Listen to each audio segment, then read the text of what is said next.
Hello guys, आपका मेरे channel smart study में स्वागत है। आज हम शिक्षा निदेशालय की तरफ से दी जाने वाली कार्यपत्रक नंबर 44 करेंगे, जो कि क्लास 7th की है और विषय है विज्ञान। ये वर्कशीट 30 दिसंबर 2021 की है।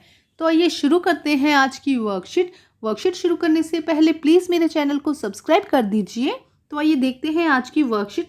हमारे आसपास में प्राकृतिक सूचक कोई पदार्थ अम्लीय है अथवा क्षारीय है, इसका परीक्षण करने के लिए विशेष प्रकार के पदार्थों का उपयोग किया जाता है। ये पदार्थ सूचक कहलाते हैं। बेटा, हमने पिछली वर्कशीट में देखा था कि अम्ल जैसे कि नींबू में सिट्रिक अम्ल होता है। इसी तरह से साबुन हमने देखा था कि क्षारीय पदार्थ है। तो कुछ पदार्थ अम्लीय होते हैं, कुछ पदार्थ क्षारीय होते हैं। इसका परीक्षण करने के लिए, टेस्ट करने के लिए कुछ विशेष प्रकार के पदार्थ होते हैं जिनको सूचक कहते हैं, जो हमें बताते हैं कि ये पदार्थ अम्लीय है या क्षारीय है। लेकिन ये सूचक ये परीक्षण कैसे करते हैं? एक अम्लीय या क्षारीय पदार्थ युक्त घोल के रंग में परिवर्तन के द्वारा। तो ये क्या करते हैं? उसके रंग को परिवर्तित कर देते हैं, जिससे हमें पता चलता है कि ये पदार्थ अम्लीय है या क्षारीय है। तो आइए देखते हैं, कुछ यहाँ पे एग्जाम्पल दिए गए हैं।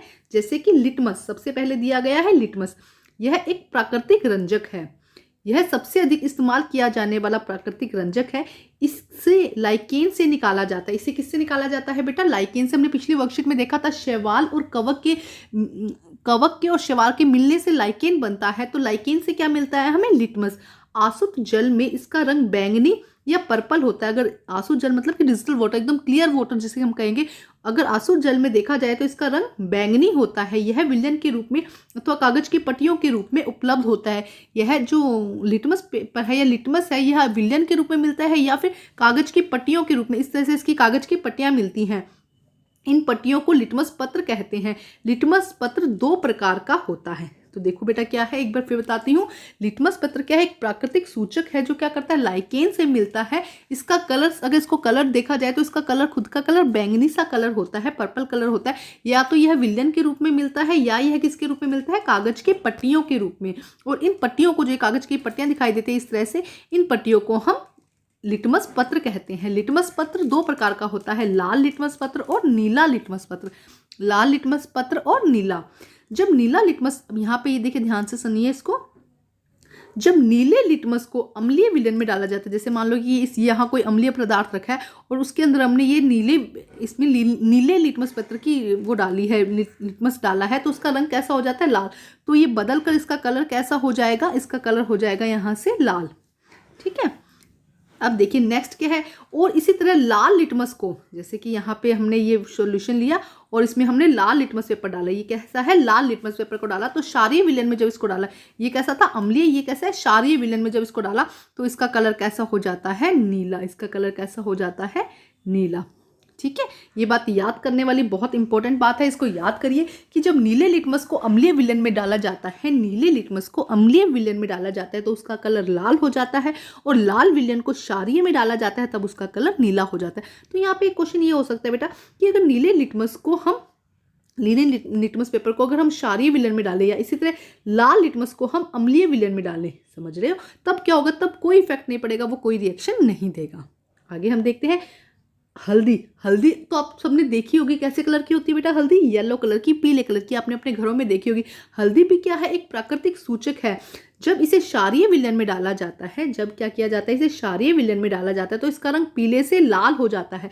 कैसा हो जाता है? पीले से लाल में परिवर्तित हो जाता है। लेकिन अम्लीय विलयन में पीला ही रहता है।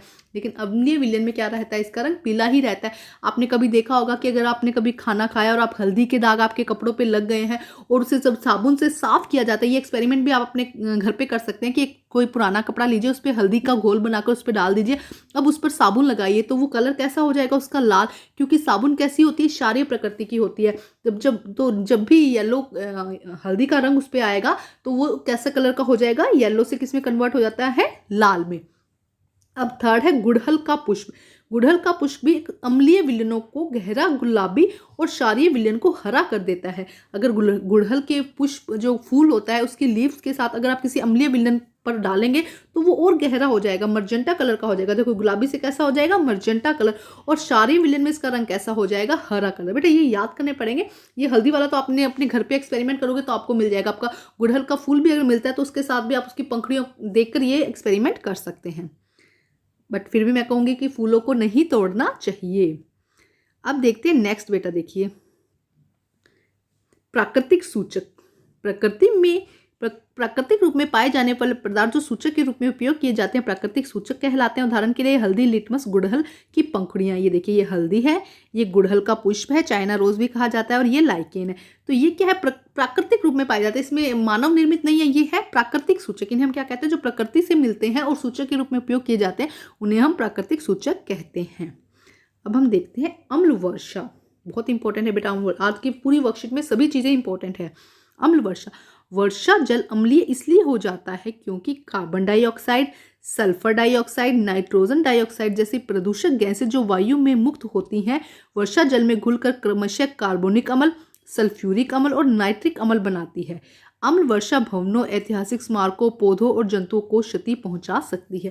अब देखो अम्ल वर्षा क्या होती है बेटा, देखो आपको पता है इतना उद्योग फैक्ट्रीज चलते रहते हैं, उनसे बहुत ज़्यादा पोल्यूशन वाली गैसें निकलती हैं, जैसे कि carbon dioxide, sulphur dioxide, nitrogen oxide, ये सब निकलती हैं और ये कहाँ चली जाती है, वायुमंडल में।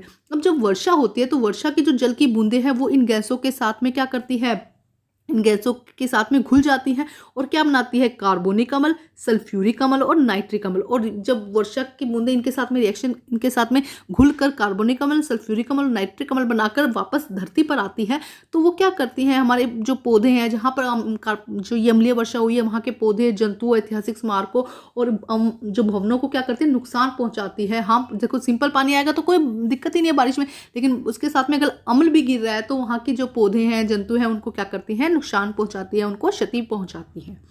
ठीक है, अब हम करते हैं इसके क्वेश्चन आंसर। देखो क्या दिया गया है, प्राकृतिक सूचक किसे कहते हैं। तो अभी हम पढ़ चुके हैं बेटा प्राकृतिक सूचक का बहुत अच्छे से, यहां से लेके यहां तक पूरा इसका आंसर हो जाएगा। आंसर नंबर 1, प्राकृतिक रूप में पाए जाने वाले पदार्थ जो सूचक के रूप में उपयोग किए जाते हैं प्राकृतिक सूचक कहलाते हैं। उदाहरण के लिए हल्दी, लिटमस, गुड़हल की और की पंखुड़ियां।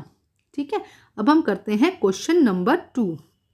तो ये देखिए क्या लिखा है क्वेश्चन नंबर 2 में बेटा, क्षारीय विलयन में हल्दी का रंग, क्षारीय देखो यहाँ पे लिखा है ना, क्षारीय विलयन में हल्दी का रंग पीले से, पूरा यही लाइन है, लाल हो जाता है। पीले से कैसा हो जाता है, लाल रंग में परिवर्तित हो जाता है। तो देखो पूरा यही आपका दिया गया है यहाँ पे। ठीक है, तो कैसा हो जाता है, पीले से लाल रंग में परिवर्तित हो जाता है। आप अम्लीय विलयन और क्षारीय विलयन में लाल लिटमस पत्र पर क्या परिवर्तन देखते हैं। आप अम्लीय विलयन पर और क्षारीय विलयन पर लाल लिटमस पत्र पर क्या परिवर्तन देखते हैं। तो आइए करते हैं इसका आंसर। तो हम करते हैं आंसर नंबर 3। अम्लीय विलयन में लाल लिटमस पत्र रखने पर उसके रंग में कोई परिवर्तन नहीं आता। जब अम्लीय विलयन में हम लाल लिटमस पत्र रखते हैं तो उसके रंग में कोई परिवर्तन नहीं आता, जबकि क्षारीय विलयन में लाल लिटमस पत्र रखने पर उसका रंग नीला हो जाता है। अगर हम क्षारीय विलयन में लाल लिटमस पत्र रखेंगे तो उसका रंग कैसा हो जाएगा, नीला हो जाएगा। यह है आंसर नंबर 3। अब हम करते हैं क्वेश्चन नंबर 4। देखिए क्वेश्चन नंबर 4, डैश डैश और डैश अम्ल वर्षा के 3 मुख्य उत्तरदायी गैसें हैं।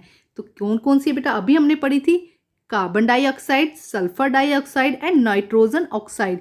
ये तीनों गैसें हैं जो अम्ल वर्षा के लिए मुख्यतः उत्तरदायी है। कौन सी, कार्बन डाइऑक्साइड, सल्फर डाइऑक्साइड और नाइट्रोजन ऑक्साइड, नाइट्रोजन डाइऑक्साइड। ये है आंसर नंबर 4 बेटा। यहाँ पे डैश की जगह आप तीनों ये लिख देंगे।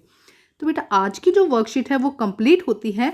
वर्कशीट कंप्लीट करके अपने टीचर से चेक कराइए और प्लीज़ मेरे चैनल को लाइक कीजिए, सब्सक्राइब कीजिए और शेयर कीजिए। Thank you students. बेटा ये सेकंड क्वेश्चन शायद इसमें मैंने नहीं करवाना, मैं भूल गई। गुड़हल के पुष्प का सूचक क्षारीय विलयन को हरा कर देता है। ठीक है, ये पीले से, इसमें हो जाएगा पीले से लाल। ठीक है, और ये थर्ड फोर्थ क्वेश्चन इसका करवा दिया है मैंने आपको, और ये थर्ड एंड फोर्थ क्वेश्चन करवा दिया है। तो आज की वर्कशीट कंप्लीट होती है। वर्कशीट कंप्लीट करके अपने टीचर से चेक कराइए और प्लीज़ मेरे चैनल को लाइक कीजिए, सब्सक्राइब कीजिए और शेयर कीजिए।